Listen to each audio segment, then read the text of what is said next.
अस्सलामुअलैकुम। इहा हक़ीक़त तस्लीम थियल आहे त दुनिया जूं सभु पुराणियूं तहज़ीबूं दरियाहनि जे माथिरनि में पैदा थियूं ऐं वधियूं वीजियूं। नील, दजला, फ़रात, सिंधु ऐं ईरान जे कारून दरिया जे माथिरनि में इहे तहज़ीबूं उसरियूं ऐं ख़तमु थी वियूं।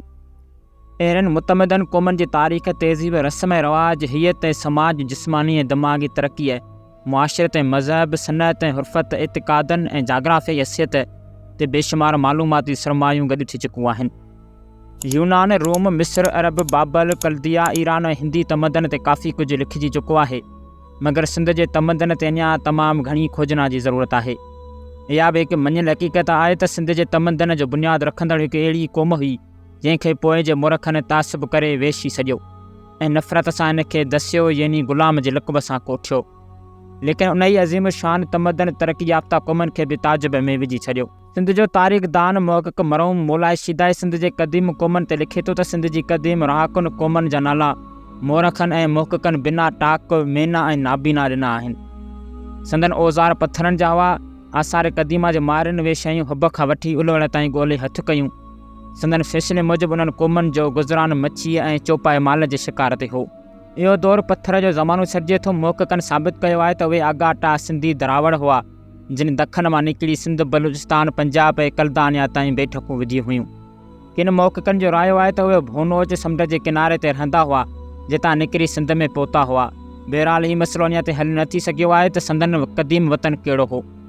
संदन बदनी साख़त मुतलिक़ मुहक़क़ रिज़लीअ जो बयानु आहे त बरे सगीर हिंद जा क़दीम रहाकू दरावड़ आहिनि जिन जो रंग कारो, नकु वेकिरो, वार कारा, कदरी गुंडी दाड़, कारियुनि अखियुनि वारा ऐं कद में बिंदरा हुआ, जिन सां पोइ आर्यन, सथियन ऐं मुग़ल क़ौमूं गॾिजी वयूं। सिंधी क़ौमनि जो नस्ली जाइज़ो कुझु हीअं आहे त सिंधु माथिरे जे नस्ली जाइज़े ऐं जिस्मानी ढोल ऐं आसार क़दीमा जे मुख़्तलिफ़ आलमनि मसइलनि जॉन मार्शल, कर्नल सेविल ऐं मैकी वग़ैरह जे रिपोर्टनि मां ज़ाहिर थिए थो त मोहन जे दड़े में ऑस्ट्रेलियाई, भोनोज समुंड वारा, आल्पेनी ऐं मंगोली, गोया, चीन मुख़्तलिफ़ नस्लनि जा माण्हू आबाद हुआ। प्रोफेसर स्टुअर्ट पिक्ट अहिड़नि माण्हुनि लाइ लिखियो आहे त हिन गिरोह जा बिल्कुलु ख़ालिस नुमाइंदा अरब जे उपपेट में मिलनि था।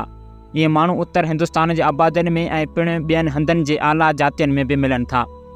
इहे विचोले कद जा बि आहिनि ऐं कदावार बि।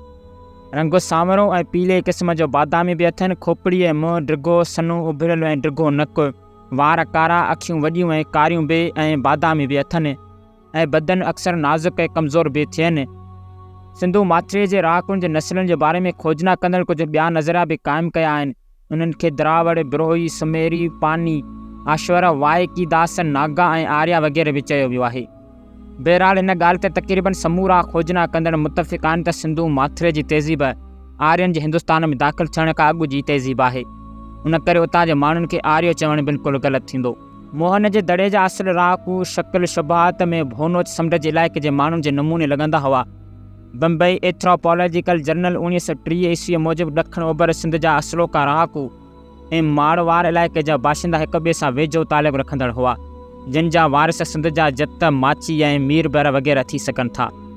किन मुहक़क़नि जे ख़्याल मूजिबि सिंध जे बाशिंदनि जी अक्सरियत दरावड़ी नस्ल मां आहे।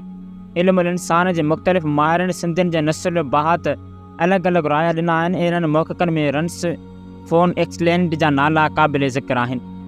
केतिरनि आलमनि मौजूदु बिरोही नस्लनि जो मोहन जे दड़े जे बाशिंदनि सां तालुक़ु ॾेखारियो आहे। त इंशाअल्लाह उमेद आहे त अॼु जो हीउ मुख़्तसिर ऐं तारीख़ी वीडियो अवां सॼणनि खे ज़रूरु पसंदि आहे हूंदो। त मिलंदासीं अहिड़ी दिलचस्प हिस्ट्रिकल वीडियो में। तेसिताईं असांखे इजाज़त। अल्लाह हाफ़िज़।